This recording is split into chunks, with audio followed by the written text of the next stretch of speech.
All right, you guys still with us out there? How you guys doing tonight? Thank you guys so much for being here. So I'm Casey Turner. Before we get started, I want to say a big thank you to that guy in the black cap behind the counter. That's Josh, and he runs this amazing cafe called Bazaar Cafe. Him and his wife last fall bought this place. It was owned and operated by two lovely folks for 20 years, Les and Makiko. And this place is a very, very special place. It's one of the reasons I wanted to have this show here. I know it's small. We probably could have done a bigger place, but there's a reason we did it here. This place it's where I first strummed a guitar in San Francisco. It's a place that gave a lot of people their first opportunity. It's a place where community is cultivated and a lot of cool things have happened. And San Francisco is going through things right now that I don't 100% agree with on all fronts. And it's so cool to have little cafes like this that still are here. They support live music, poetry, arts of all kinds. And when Les and Makiko had to retire, I was in tears. We had a going away thing. I cried hard, and then we found out later that Josh and his wife purchased the business and have taken it over. And I guarantee you do this big part for the love of what a place like this can cultivate. So to bring this very special show with Dan and the rivalry of the Giants and Dodgers, which, by the way, Les was a big Dodgers fan. That's the only thing I had a qualm with. Same thing with Dan, unfortunately. But we're not here to talk about that. We're here to bring it together. But I just want to say, with all that said, thank you so much, Josh and Bazaar Cafe, for having us today.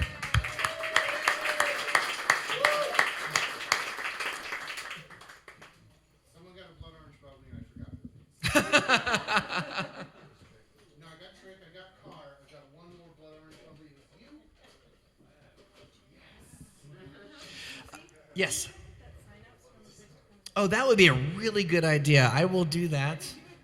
Dan will do it, whatever. No big deal. Thanks, Dan Bern.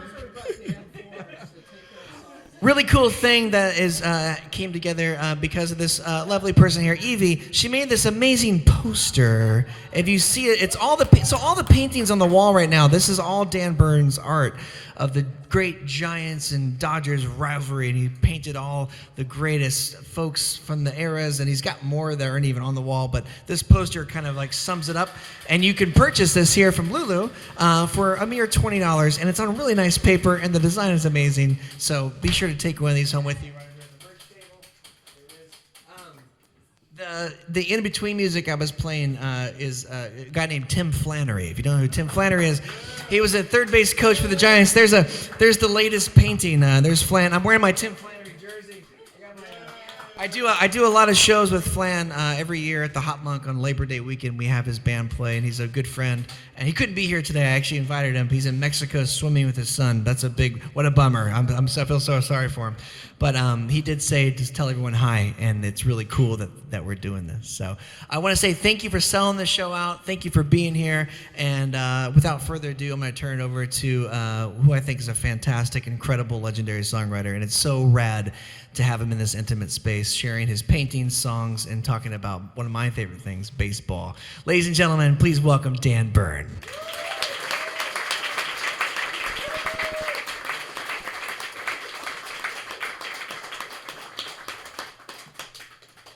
Thank you, Casey. Really so grateful that you could put this together. I'd been imagining doing this, and so we get to do it. Oh, yeah. All this. Like to give a shout out to the folks in the bleachers up there.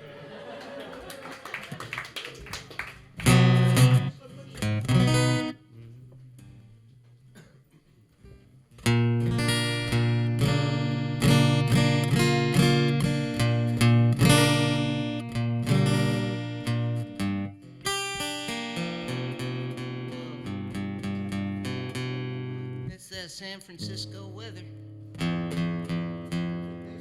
This is that candlestick in here.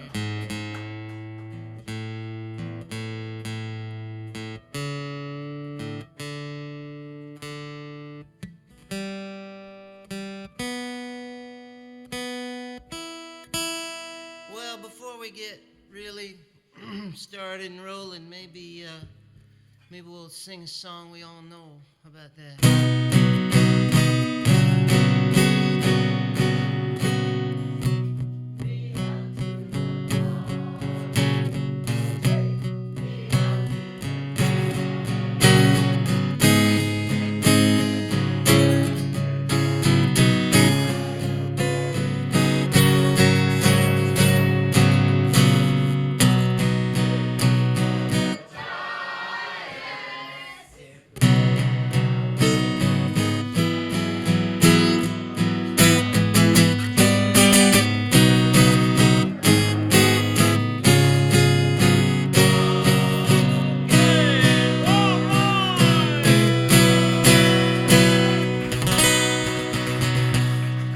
I spent a few years of my life in Chicago as a Cub fan. I'll get to it. I'll get to it in a minute. But in those years, I lived so close to Wrigley that if I didn't go to the game, which was about half the time, I could hear Harry Carey outside my window just singing away, singing that song. It was beautiful. Those were beautiful years going to Wrigley every day. I had very little to do. I had my open mic at, 10 to do. And then I would stagger home at about 5 in the morning, and I'd get up about noon and stumble over to Wrigley and do it all again.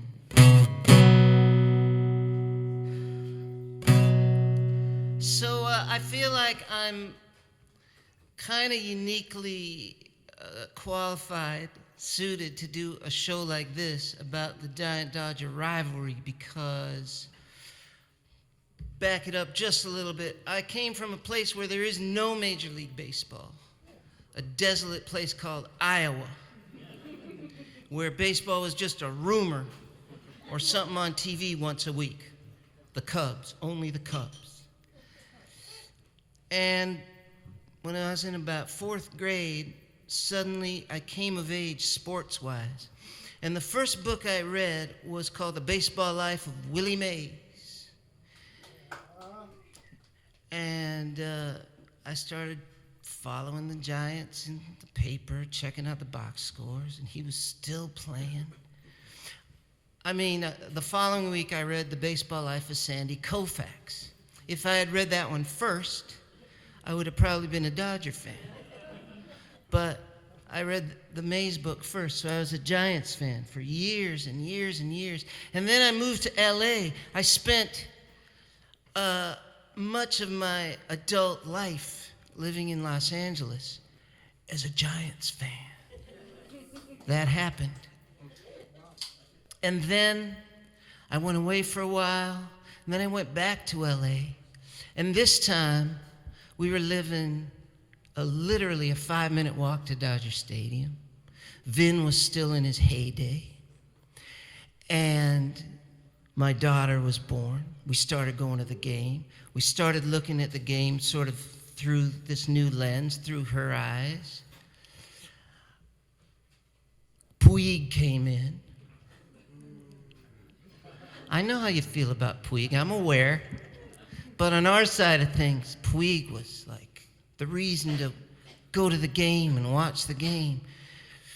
So I fell over, And I'll tell you when it happened, 2010. That's when I became a Dodger fan. That's my baseball karma, if you know anything about 2010 and beyond. So that's how it went. It was not an easy thing to do. I lost friends. I definitely lost friends, and that's not even a joke. So I understand the seriousness of this whole thing, which is also why I feel that. And of course now I'm a Dodger fan living up here.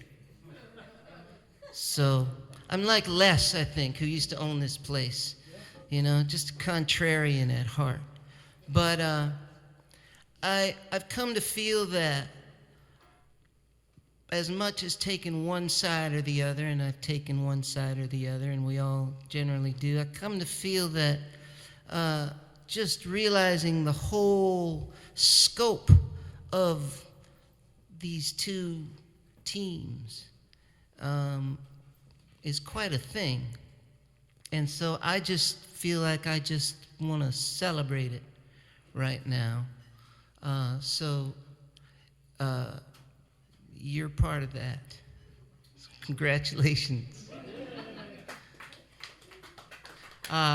Okay, so I got these pictures on the wall. It was a joy to paint them all. I felt like I got to spend time with each one of them when I was doing it. And I got all these songs that pertain to one team or another, sometimes to both in the same, sometimes to one or another. And I kind of feel like it's a fair fight because these songs weren't written like for this particular show. These songs were just songs that were like real songs that happened to be often about the Dodgers or the Giants, just in passing, except for this first one. This was written for this, and I'm going to try to play it without looking at the words, and we'll see how that goes.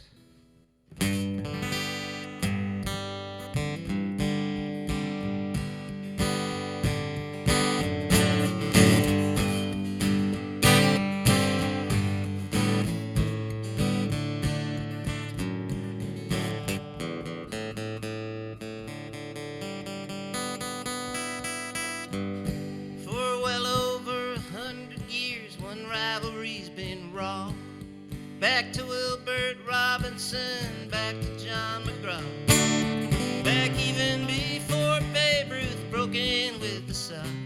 For a nickel ride the streetcar from Brooklyn to the Bronx. Yes, from Ebbets Field in Brooklyn to the Bronx's Polo Grounds. Both sides seemed to play their best when the other was around. Branch Rickey brought in Jackie, Campy weren't far behind. It paved the way for Mays and Monty Irvin to be signed.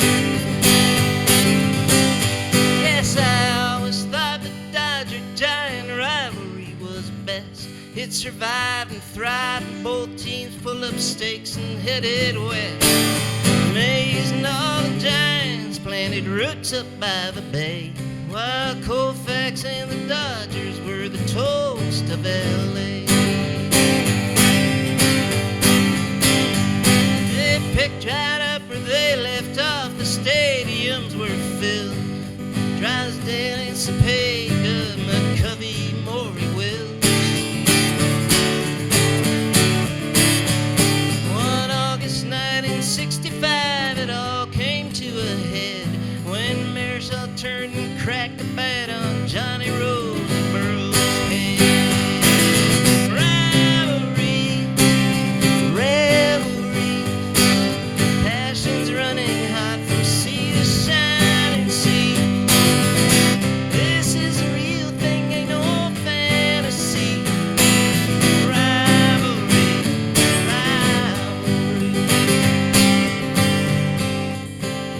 Yes, this rivalry had Bobby Thompson shot her around the world. 62, another playoff, Giants rally, flag unfurled. In 68, Dietz at the plate, Drysdale plunked it Dietz. They called Dietz out for standing there, preserving Drysdale Street. In 93, Piazza wrecked the Giants a final day, just like in 82 and Morgan crushed Turks in L.A. And the black and orange seems to suit the rainy, misty May, while the flashy blue and white feels right down in sunny L.A. Rivalry.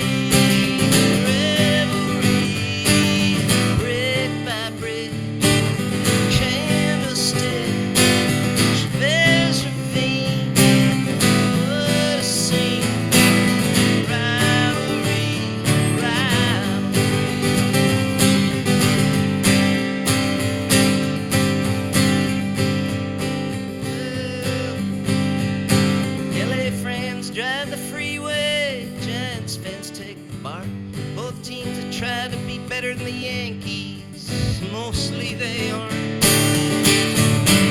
Giants fans, they love a sourdough bread bowl in the fog, while LA fans, they sing the praises of the Dodger dog.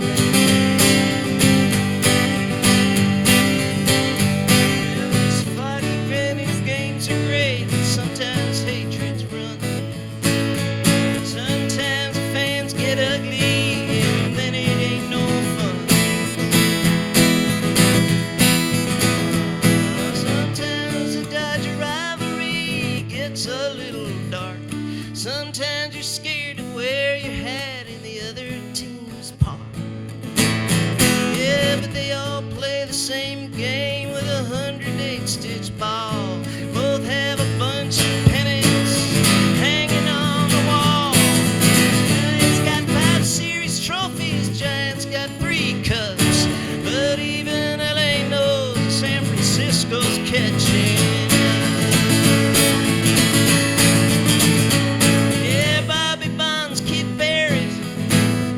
What? Bobby Bonds, Kid Barrett sent balls splashing in the bay. Bumgarner and Puig streamed at each other in LA for 67 years. Dodger fans had Scully in the booth. I gotta find a key here. I went way out, but it's fun. Let's just go here. 67 years, Dodger fans had Scully in the booth. Russ Hodges, John Miller, they can paint a story too. Yeah, just like yin needs yang, just like a hot dog needs a bun, just like you need 3 bases and a plate to score a run. Yeah, just like Cain and Abel, they're baseball's warring brothers. But to be at their best, both sides need one another. Sing it if you want. Rivalry, rivalry, passion's running hot, passion's running hot. See the shining, see brick by brick, candlestick, candlestick, Chavez ravine, Chavez ravine. What a scene, rivalry, rivalry,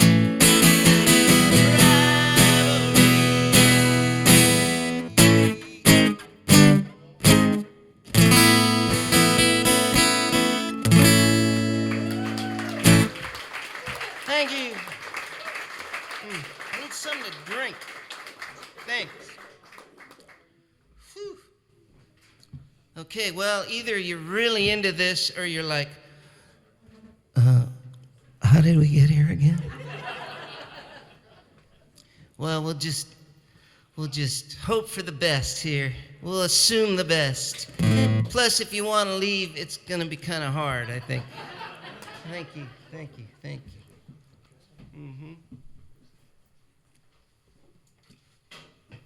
Oh, apparently this wasn't on, so we'll just do that one again.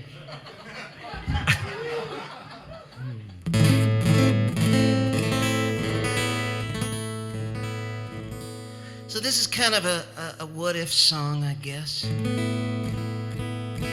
I was always haunted by the story of this guy, 1908 rookie with the New York Giants. And it was funny because, you know, it turned out kind of bad for the Giants in the end that year in 1908. And it turned out well, ironically, for the Cubs. The Cubs kind of got advantage of this really bad, kind of tragic thing that happened to this one guy. But I feel like karmically, the Cubs kind of paid for it, because that was the last time they won for 108 years. Sometimes I think about it when I'm all alone, when I'm walking around home and it's late at night. and I don't feel right, and I just can't sleep. And I can't keep the dark from pouring out.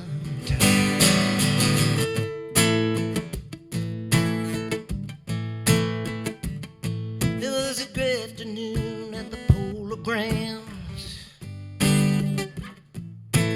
Tagging 2 outs, bottom of the ninth. Cubs in the field and the Giants at the plate. A Giant on third and Merkle on first.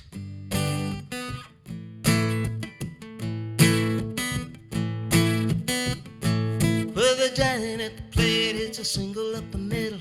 Merkle should have touched second base. The Giant on third brings a winning run home. Merkle should have touched second base. Merkle on first starts trotting up to second. Merkle should have touched second base. He pulls up short and he runs off the field. Merkle should have touched second base. Got a whole way, make it a sure thing. Don't leave nothing to chance.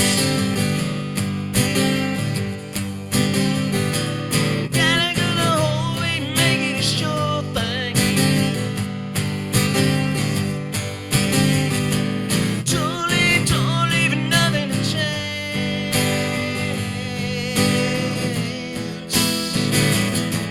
Frank Chance was a peerless leader of the Cubs. Merkle should have touched second base. He calls for the ball and he steps on the bag. Merkle should have touched second base.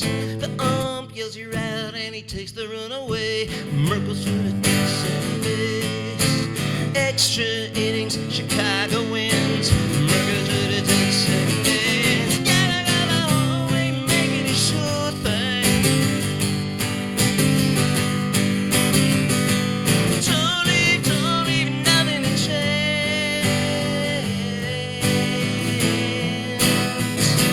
Well, the pennant's tied between the Giants and the Cubs.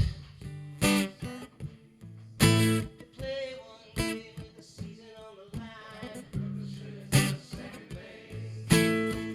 Chicago wins, Merkle doesn't even play. And all he hears till the end of his days is Merkle should have touched second base.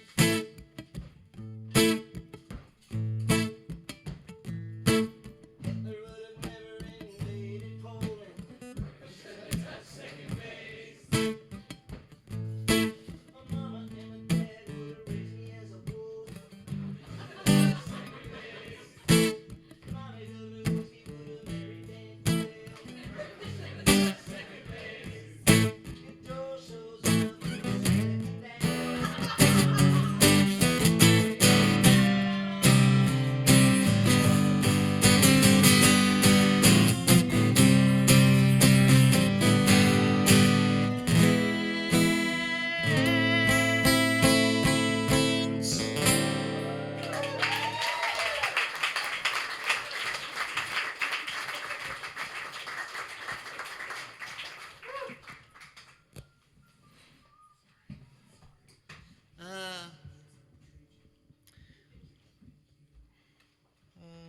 Oh yeah, we're gonna do it like this, right? Yeah, we're gonna do it like this.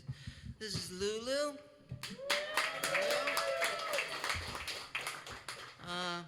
I'm not sure what she's gonna do on this one, but she's here anyway.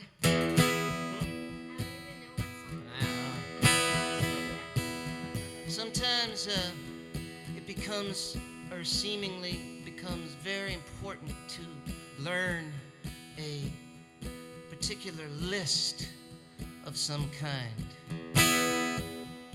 It might be to win bets at bars, party tricks, or just because you might want to know something. Well, I have always found that the only way I can successfully do this is to make a song of it. So, here we go.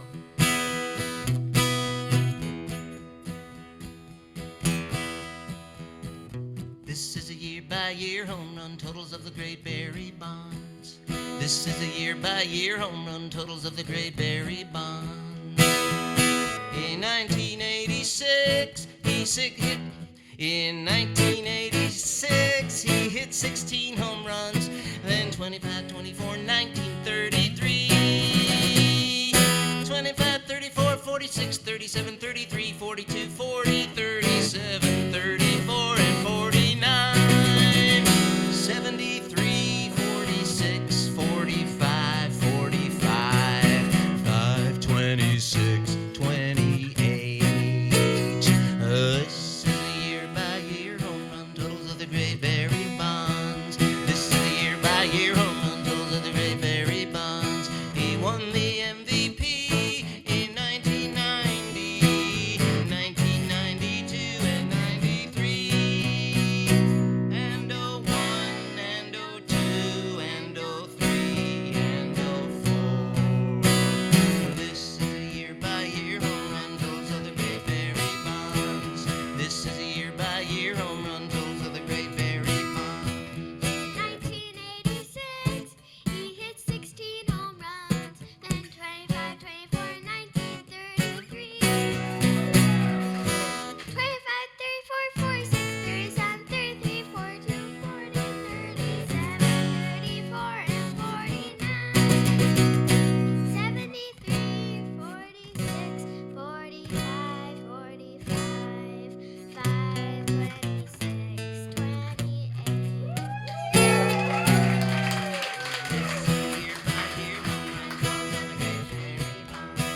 5, 26, 28. Barry Bonds. If I do this song in Los Angeles, I have to throw in a little bit of darkness. Barry Bonds. But we won't do that here. Barry Bonds.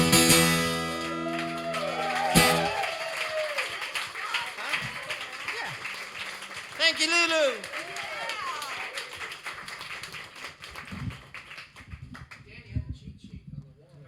For these guys. Not for me. Yeah, that's really a useful painting.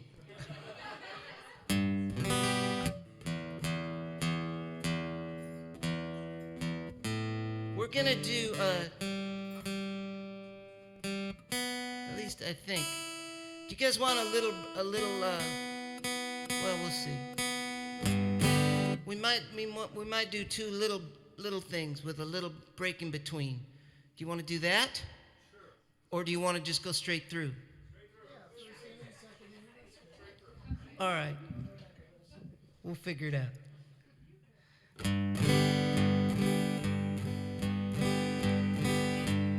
missed the I know. I might have to do it again at the end. Oh, good. I'll do it again at the end. Sure.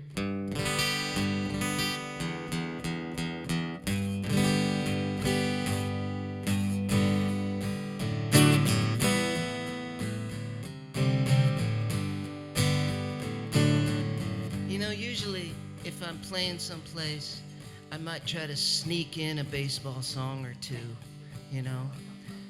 I feel like I'm now at like a baseball symposium where I'm allowed to, just indulge.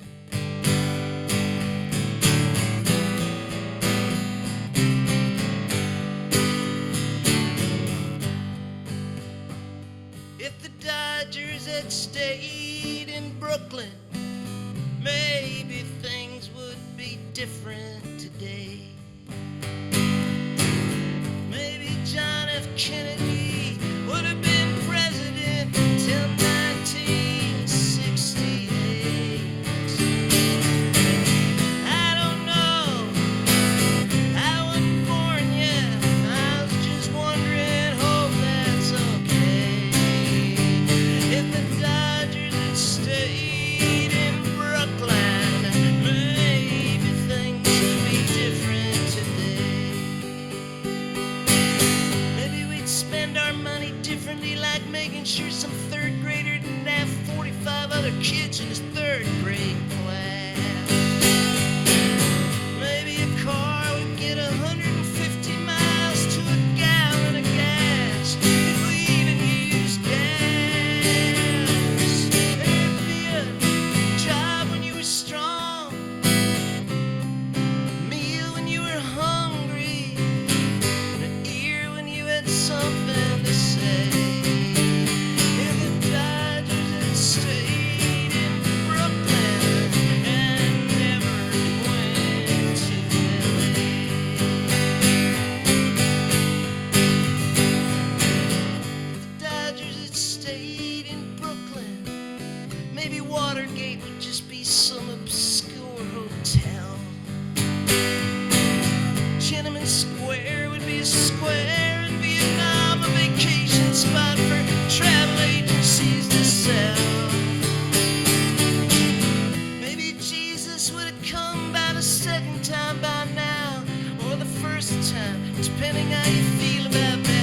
everything will be exactly the same. I can't prove I'm right, neither can you.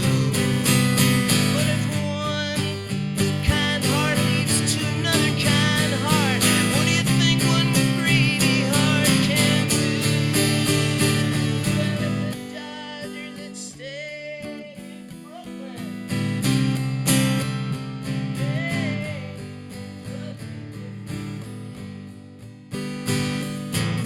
Maybe a man without pride and compassion would be unknown like a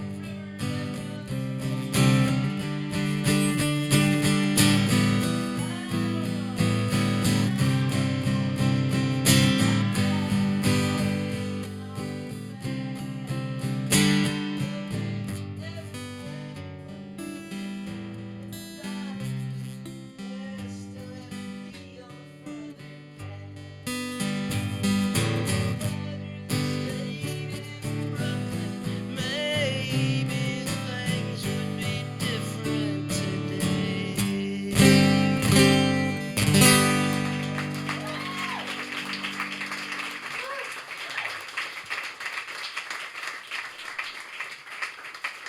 Thank you very much.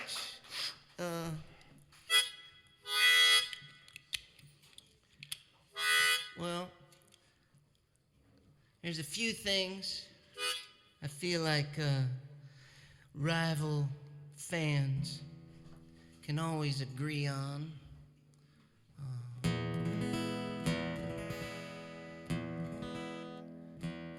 Any day spent at the ballpark is better than any day doing anything else. Any day skipping school to go to a ball game is highly educational.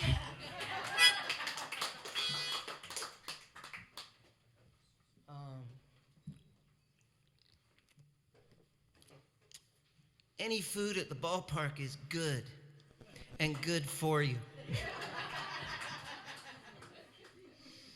Especially the food that you would never eat anywhere else. It's really good for you. And of course, these beautiful, wafting voices that bring us the game, descriptions and accounts from far away, maybe when you're driving at night somewhere. Those transcend all team loyalties. Does anybody have any questions about anything at this point? Good.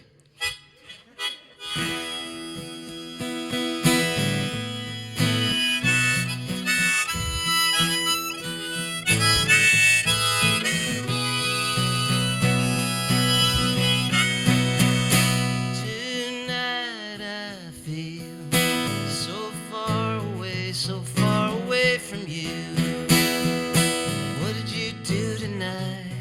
I'm driving my truck up and down the coast from north of Seattle to the Mexico line.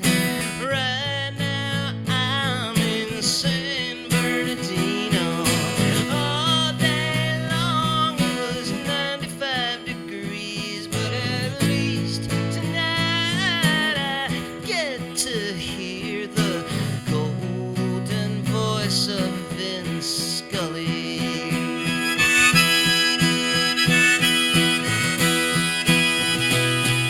Well, I've been stuck in this going no place desk job for too many months. It's time to move on. If I quit and just try to do my paintings, I wonder if I could come up with a rent.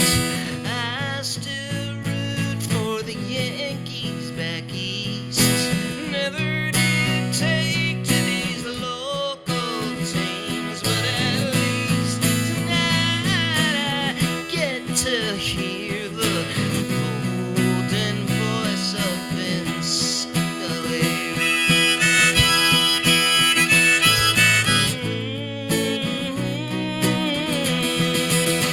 I do my share.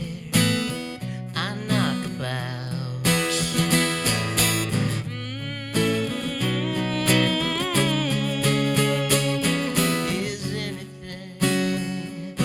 Is anything gonna work out?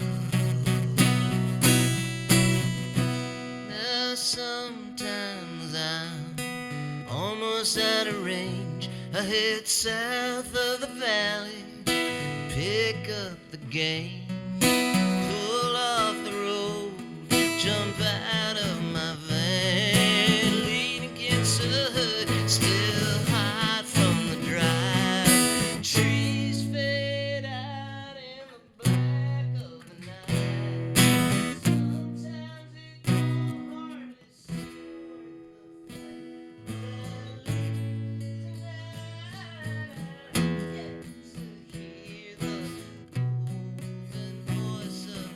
Scully, the golden voice of Vince Scully, the golden voice of Vince Scully.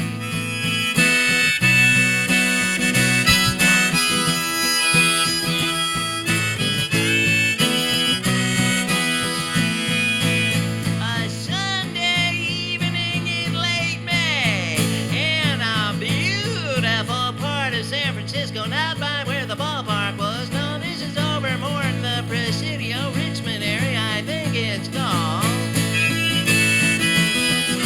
And such beautiful pictures on the walls, exceeded only really by that marvelous poster from all of them, from Eva Silverman over at Pushcart Design.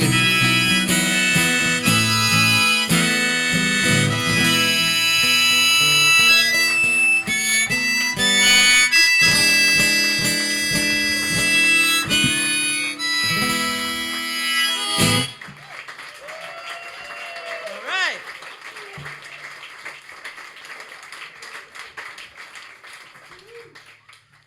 I'm going to read you a poem. This is from a book called Encounters. Is it available over there, Lulu? Yeah, okay. Good. Oh, yeah, right over there. Yeah, it's got these poems with real-life encounters and a little painting in each one. This one's called Willie Mays. I thought I might read it. I drove from Los Angeles to Phoenix for spring training and got a little motel room. I went out and got the morning paper, brought it back to my room. I looked through the fine print of the sports section, see which teams were playing where. I felt like one of those old horse players, like Bukowski or one of those guys, poring over the racing form. I saw that the Giants would be playing nearby, and so I got my things together, a notebook and a pen for writing songs, and I drove over to the little ballpark where the Giants played their spring games.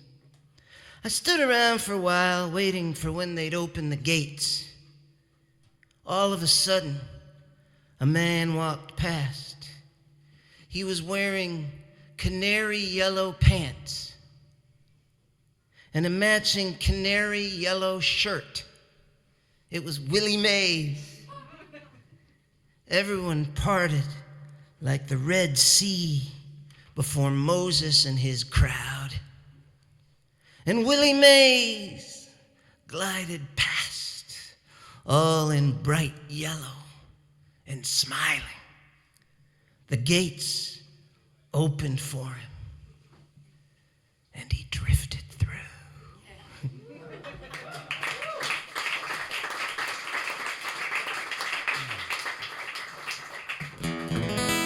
Well, folks, as you know, unless you're very young, you follow a game like this, and it doesn't always end in parades and flags and trophies and medals. Often, mostly, for all but one team, the last game you're gonna play is a loss. So there is heartbreak, And you know what they say? Heartbreak often makes the best songs.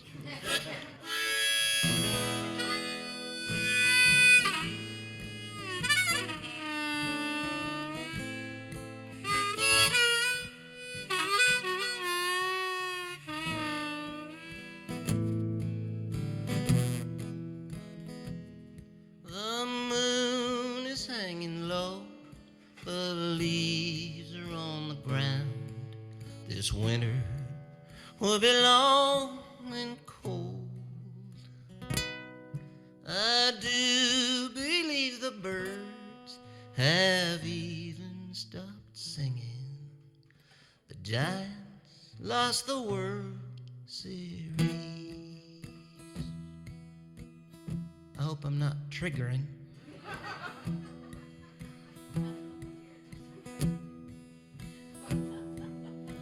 I do admit I worry about the great Barry Bonds. How will he feel with no ring on his finger? He's basically Mays and Ruth rolled into one. But how will he feel with no ring? Mays, he got his early. Aaron got one too. Banks never did, but you expect that with the Cubs. And of course, anybody who ever played for the Yanks has rings on his fingers and toes. A 5-0 lead with 9 outs to go. Get 6 more outs somehow, then in for the save. I'll carry the thought of a 5-0 lead with 9 outs to go to my grave.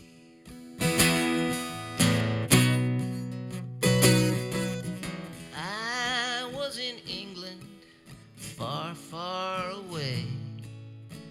I stayed up till 5, suffering alone.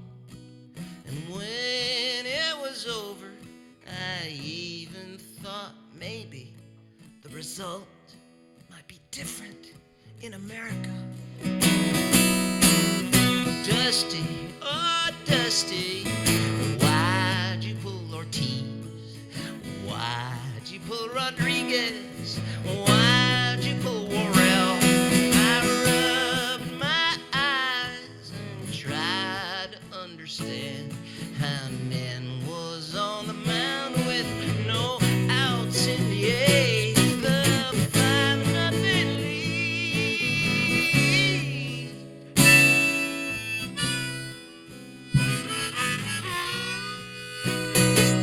And now it seems the team is if you want to waltz, I don't know if there's room. And now it seems the team is falling apart. Dusty is gone to the Cubs. Good luck, Dusty. Ken's gone, Ortiz is gone, Bell's gone, Sanders too. I guess they were just Giants for a while. The moon is hanging low, the leaves are on the ground. This winter will be long and cold. I do believe the birds have even stopped singing. The Giants lost the World Series. A 5-0 lead with 9 outs to go. 5-0 lead with 9 outs to get 6 more outs somehow, then in for the save. Get 6 more outs somehow, then in for this. I'll carry the thought of a 5-0 lead. I'll carry the thought of a 5-0 lead with 9 outs to go to my grave. With 9 outs to go to my grave.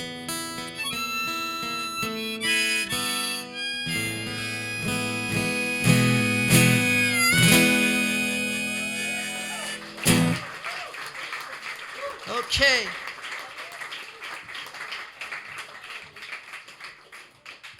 Well, after that, we gotta get a little bit of lift, I think. What better to bring us some lift than Mr. Chris Chandler? Mr. Chris Chandler. In the house. The greatest spoken word artist in America. Right here. And I think we might get Lulu up here, too. Why don't you give her the mic and we do What? it off mic? Why don't you give her the mic and give her... Her the mic?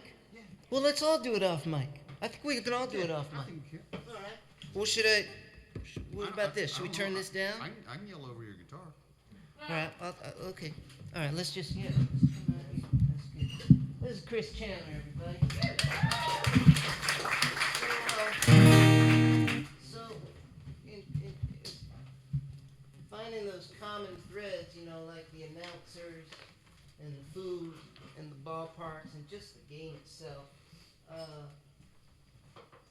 Dan, can I just say that he asked me to write this piece for this, and you are the first audience to ever hear it. Come on out a little bit. So, all right, let's just do it.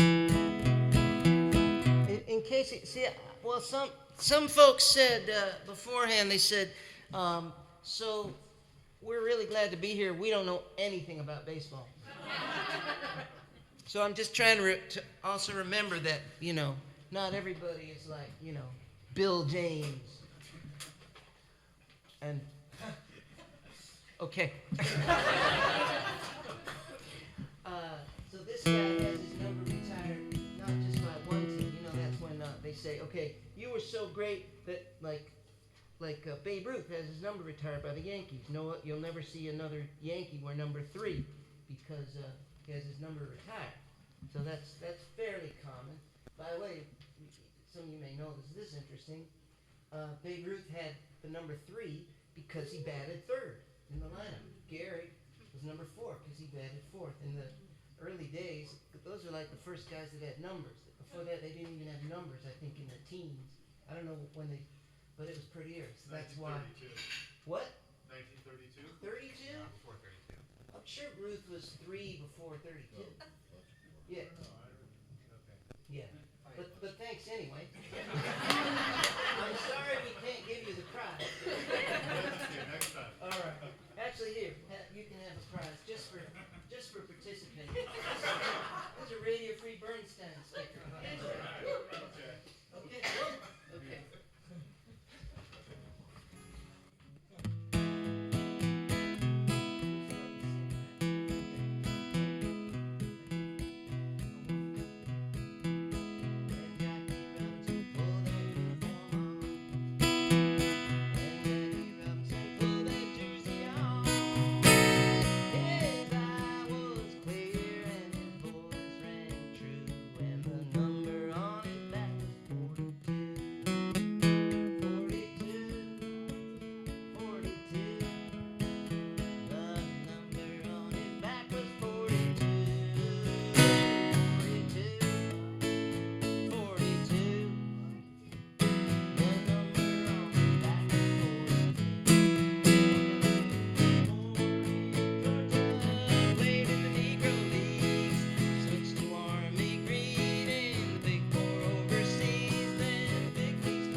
myself on the opposite end of the America that I had known.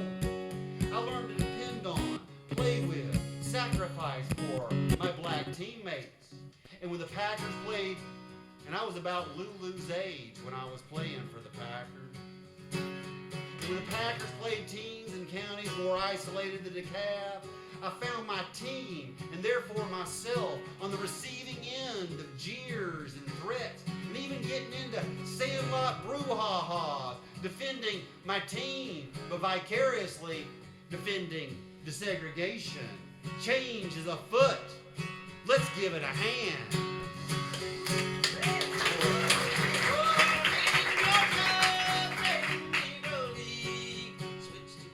You see, Stone Mountain, Georgia, when I was growing up, was the home of the Ku Klux Klan.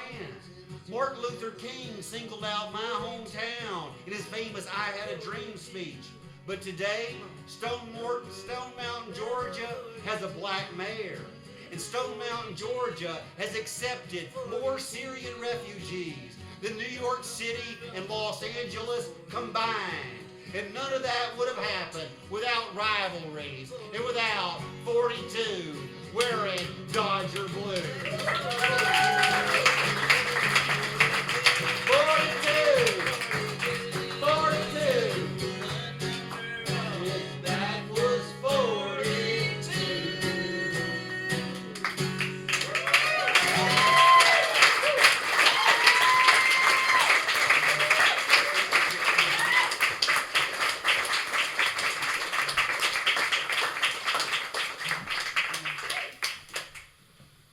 Well, I'll tell you what, we're going to take a real short break. But before we do that, is Eva around? Here are you. This is Eva. She made these pushcart design made with Eva's assistance. Made these wonderful posters, so check those out. And Eva, you got something to tell us. Yeah, so, well, most importantly, it's such a pleasure to be able to collaborate with my friend of over 2 decades. So Yep. I'm super proud of him.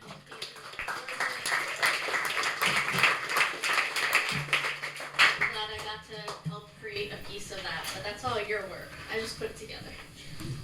It looks really good. Thank you. When you sent it to me, the design, I kept looking at it. That's the intention. You want to keep looking at it. So Dan has graciously availed himself to do a benefit for the pit bull dog rescue that I volunteer for in Oakland. They have a rescue barn. They do advocacy work. They're created 20 years ago to kind of dispel the myth that these are bad dogs. They're the most awesome, loving, goofy dogs I have ever met. But they've been doing a lot of work in the last few months, 6 months, 4 months, I can't remember the dates, to support dog owners, survivors of the Camp Fire. So they've been doing hauls back and forth, getting donated stuff for dogs and humans, and most recently they got 5 short buses donated, and they've been turning them into off-the-grid solar mobile homes for survivors of the Camp Fire who have dogs to live in until they are able to rebuild at some point. So the work that they're doing is kind of like keep them at home and keep the dogs at home with you. That's where they're safest. That's where you're happiest. But when you lose your home, that's a whole other thing. So this benefit for Bad Rap will be in 2 weeks from today. It's June 2nd. The flyer is here. It's by the merch lady over here, little Lulu.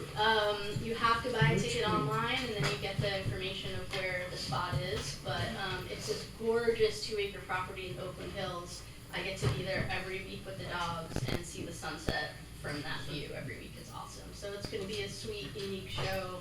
I'm very grateful to What's the Dan. date again? It's June 2nd. Doors are at 5. You have to buy a ticket in advance to get the address. And just in case you want to write it down, it's tinyearl.com/badrap benefit. And these flyers are also here. Eventually, they'll be on your page. Yeah. All right. Thank you, Eva.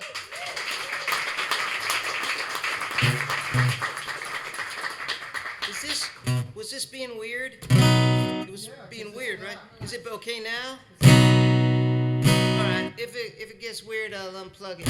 Who wants a break? Who wants 5 minutes? You do. All right. Take a look at the pictures. Come say hi to Lulu. Get something to eat or drink. 7 minutes. We'll be back.